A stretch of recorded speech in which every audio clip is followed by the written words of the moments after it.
அப்பா எவ்வளவு டயர்டு. வாங்க வாங்க. இப்பதான் வந்தீங்களா? ஆமா, உங்களுக்காக தான் வெயிட் பண்ணிட்டு இருக்கேன். இன்னும் எங்க கிளம்பி இருக்கிறா? கடைக்கு போகணுங்க. வீட்டுல மளிகை சாமான் எதுவும் இல்ல. அரிசி இல்ல, பருப்பு இல்ல, புளி இல்ல. இதெல்லாம் போய் வாங்க. எப்ப பார்த்தாலும் அது இல்ல இது இல்லன்னு இல்லன்னே சொல்லி பழகாதீங்க.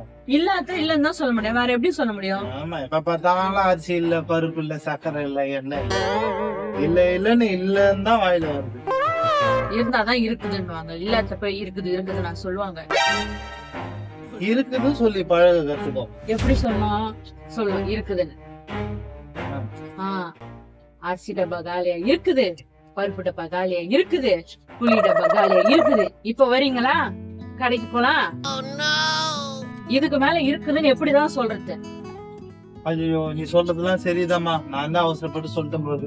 சரி, என்கிட்டயும் பர்சு காலியா தான் இருக்கு, வச்சுக்கோ.